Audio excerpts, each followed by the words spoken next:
இன்னும் ஈரானான்றானுகள் நம்மளையும் கொண்டு வடத்தை விட்டுருக்காங்க. திரும்ப திரும்ப படுத்த வேண்டியிருக்கு. முந்தி இடம் பிடிச்சி கொடுத்தேன் நான் இந்த பெட்ரோல் சேர்த்துக்கலாம்.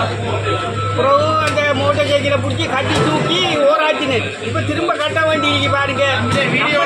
இப்படி கிடக்கு வீடியோவில் அடிக்கும் புள்ள